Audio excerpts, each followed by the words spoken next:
नमस्कार, मैं हूं दीपक दीक्षित और आप देख रहे हैं माई भारत। सीतापुर की राजनीति सन 2022 का चुनाव, विधानसभा और सीतापुर की क्या राजनीति है, इस पर हम एक मंथन कर रहे हैं। घूम घूम के लोगों के पास पहुंच रहे हैं, नेताओं के पास पहुंच रहे हैं, एक यात्रा चला रहे हैं। उसी क्रम में आज हमारे साथ में हरिओम मिश्रा जी सीतापुर से मौजूद हैं, जो कि एक युवा ब्राह्मण चेहरा हैं, जो इस बार के चुनाव में अपना हाथ आजमाना चाहते हैं, अपनी किस्मत आजमाना चाहते हैं। आइए हम उनसे मुलाकात कराते हैं और उनसे बात कराएंगे आपको सीधे सीधे उन्हीं से, उनके बारे में उनका परिचय पूछते हैं। सर, बहुत बहुत स्वागत है माई भारत में आपका। जी बहुत बहुत धन्यवाद आपका। सर, आपका परिचय। मेरा नाम हरिओम मिश्रा है और मैंने एक संगठन बनाया जिसका नाम लोक निर्माण संघ है और मैं उसी संगठन के माध्यम से समाज के बीच जानने का प्रयास करता हूं और उनकी समस्याएं सुनने का प्रयास करता हूं। और सर, एक प्रकरण याद दिलाते हैं कि सन 2016 के शायद चुनाव में, सन 2016 के चुनाव में राहुल गांधी जी आए थे सीतापुर, जिनके ऊपर जूता फेंकने का एक चीज़ टोल हुई थी, एक घटना हुई थी, जिस घटना को शायद इन्होंने ही अंजाम दिया था। इनसे खुद ही पूछते हैं, क्या सर ऐसा रहा था? जी हाँ, बिल्कुल सही कह रहे हैं आप। वो माननीय राष्ट्रीय उपाध्यक्ष कांग्रेस श्री राहुल गांधी जी देवरिया से दिल्ली किसान यात्रा निकाल रहे थे, तो सीतापुर उनका आगमन हुआ।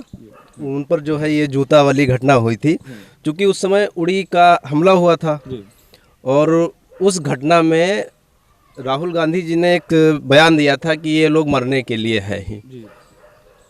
तो मैंने कई जगह मुझे बोलने का अवसर प्राप्त हुआ, तो मैंने ये कहा कि अगर आते हैं तो मैं इन पर जूते का वार करूंगा। हालांकि लोगों ने तालियां बजाई, अपने अपने घर चले गए, लेकिन मेरे दिमाग में वो बना रहा।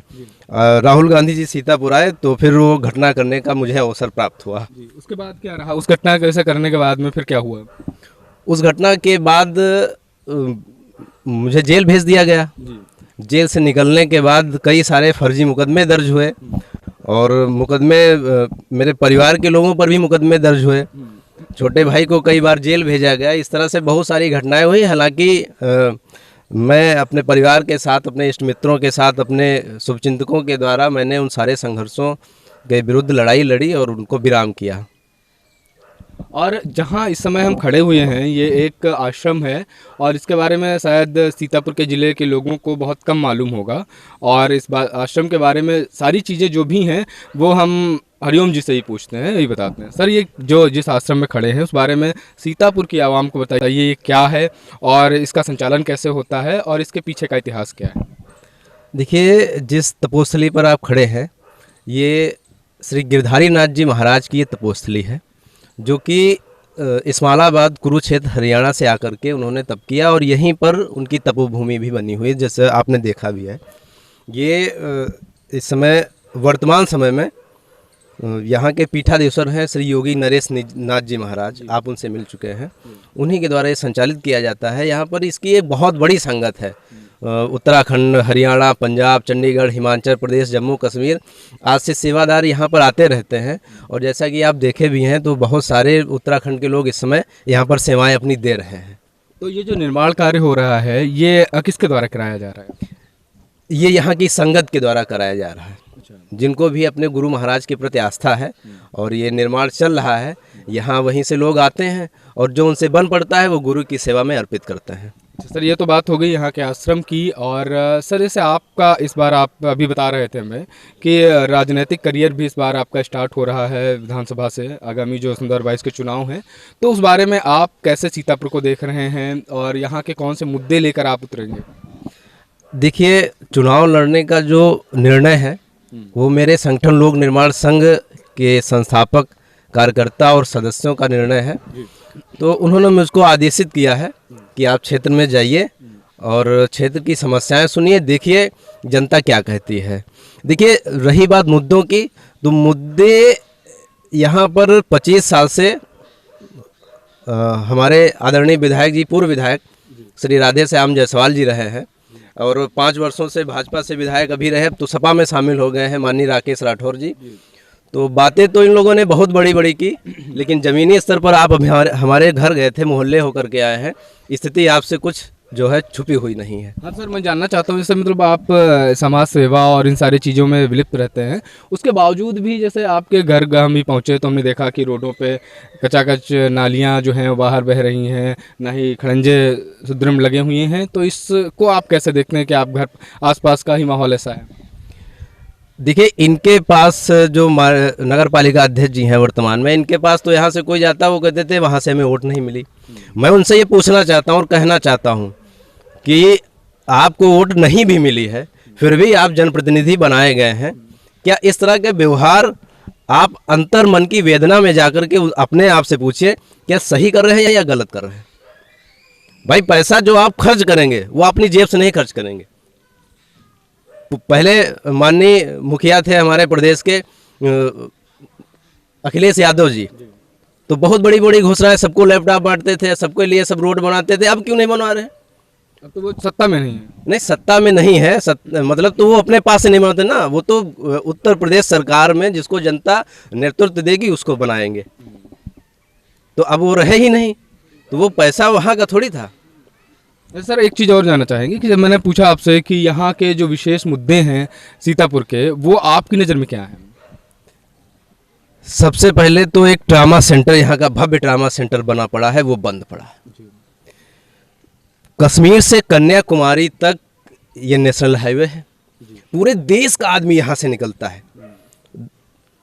माननीय मुख्यमंत्री जी गड्ढा मुक्त योजना तो चला रहे हैं, लेकिन आप खुद जाकर के देखिए कितने सारे गड्ढा हैं। रोज अचानक दुर्घटनाएं हो जाती हैं और इसी ट्रामा सेंटर के कारण। और आप सीतापुर से 3-4 किलोमीटर की दूरी है और लखनऊ तो जाने में यहाँ से मान लीजिए बिठौली तक आप पहुँच गए, उसके बाद तो जाना इतनी भयानक जाम लगती है जिस कारण यहाँ से जो मरीज जाता वही जाम में फंस के मर जाता। अब अगर ये ट्रामा सेंटर चालू होता तो ना जाने कितने लोगों की जानें बचाई जा सकती थी। और अभी जैसे मैंने आवाज़ उठाई तो एक तो सीएम जो हेल्पलाइन है वहाँ से रोज़ वो समस्याओं का निस्तारण कर देते। अब वहाँ से समस्या निस्तारण है, मेरे पास सारे डॉक्यूमेंट्स रखे हुए हैं, वहाँ से सब समस्या निस्तारण हो गई, लेकिन ट्रामा सेंटर बंद भी पड़ा। रोड के लिए सब कुछ किया, रोड वहाँ से समस्या का निस्तारण हो गया, रोड वैसे वैसी पड़ी। अब मैं ये कहता हूँ, अभी 1 वर्ष हुआ है, तो 31 दिसंबर सन 2020 को माननीय मुख्यमंत्री जी के द्वारा 3,01,88,058 रुपया लोक निर्माण संघ के अथक प्रयासों के बाद उसको पास किया गया। अब वो बजट पास होने के बावजूद भी ट्रामा सेंटर आज का बंद पड़ा है। ये लापरवाही पूर्ण रवैया जो जनप्रतिनिधियों की है, माननीय सांसद श्री राजेश वर्मा जी, माननीय विधायक श्री राकेश राठौर जी, और मैं इन सारे लोगों के साथ में यहाँ के लोगों को भी दोषी मानता हूँ, क्योंकि वो खुल करके आवाज़, कोई कहता हम भाजपा के हैं, कोई कहता हम सपा के हैं, कोई कहता हम बसपा के, कोई कहता कांग्रेस के। कोई जनता बनना ही नहीं चाहता, सब नेता बनना चाहते हैं। जब तक जिले का एक एक आदमी मुखर होकर प्रखर तरीके से अपनी बुलंद होकर आवाज़ नहीं बुलंद करेगा, तब तक समस्या दूर नहीं होगी। यदि किसी के आप सगे बने रहेंगे फिर होने वाला कुछ नहीं। तो आपको क्या लगता है कि कैसे व्यवस्थाएं जो हैं ये सुचारू रूप से संचालित नहीं हो पा रही हैं? क्या करना चाहिए गवर्नमेंट को, क्या करना चाहिए यहाँ के स्थानीय लोगों को, स्थानीय नेताओं को तो गंभीरता से जिस जनता ने आपको इस लायक बनाया है उसकी समस्याएं सुने, और जनता जब आए, जैसे अब इस समय जनता को जवाब देने का मौका है, तो उस समय जनता को अपना जवाब देना चाहिए कि किसी अच्छे आदमी को वो पद पर आसीन करे और अपनी समस्याएं उसको जा करके अपने तरीके से रख सके। मैं ये नहीं कहता हूं कि मुझको चुने, जिसको अच्छा लगे उसको चुने, लेकिन जाति धर्म वर्ग और संप्रदाय के नाम पर किसी को वोट ना दे। तो विकास के मुद्दे होने चाहिए, विकास के मुद्दे होने चाहिए। तो आपकी नज़र में क्या विकास के मुद्दे हैं? विकास के मुद्दे आप देखिए, 2022 के लिए, इस बार के लिए 2022 के लिए एक ट्रामा सेंटर बंद पड़ा है जिसके कारण रोज 4-5 आदमी मर रहे हैं। आप आए हैं जगह जगह, आप नेपालापुर से उधर चले जाइए, मेरी रोड चले जाइए, मेरे मोहल्ले का आप स्थिति देख लीजिए। ठीक है, पानी की अमृत योजना, इतना करोड़ों अरबों रुपया अमृत योजना में खर्च कर दिया, कोई भी शहर का आदमी मुझे ये बता दे जिसके घर पानी पहुंचा भैया, कोई भी गड्ढे। एक तो सरकार की योजना, पहले तो सड़क बना दी जाती है, सड़क बनाने के बाद फिर उसको उखाड़ दिया जाता है, फिर उसमें पाइप डाल दिया जाता है, फिर तब उसको बनाया जाता है। सरकार का पैसा ही तो वेस्ट हो रहा है। पहले आप पाइप डालिए, उसके बाद सड़क बनाइए। सड़क पहले बना दी, पाइप बाद में डालिए, खोद खोद खोद को गड्ढा, फिर उसकी नाश पड़ दी। तो इस बार लगता है कि ऐसी समस्याएं जो सीतापुर के वासियों को हैं, नगर के लोगों को हैं, तो उन समस्याओं का निराकरण करने के लिए आप भी चुनावी घमासान में उतरेंगे?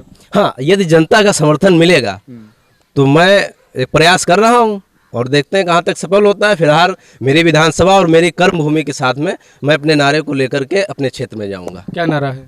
मेरी विधानसभा, मेरी कर्म भूमि, मेरी जन्मभूमि। तो किसी पार्टी विशेष के साथ में रहेंगे या निर्दलीय? ये तो समय आने पर डिसाइड किया जाएगा कि संघ के लोग हमारे क्या डिसाइड करते हैं। चलिए, बहुत बहुत धन्यवाद हमसे बात करने के लिए। अभी हमारे साथ में थे हरिओम मिश्रा जी, और हम ऐसे ही आपको चुनावी यात्रा ये आगे घुमाते रहेंगे, यहाँ के स्थानीय नेताओं से, विधायकों से, सांसदों से, जनता से, सबसे मिलवाते रहेंगे। आप देखते रहिए माई भारत। कैमरा पर्सन मनीष के साथ में मैं दीपक दीक्षित, माई भारत।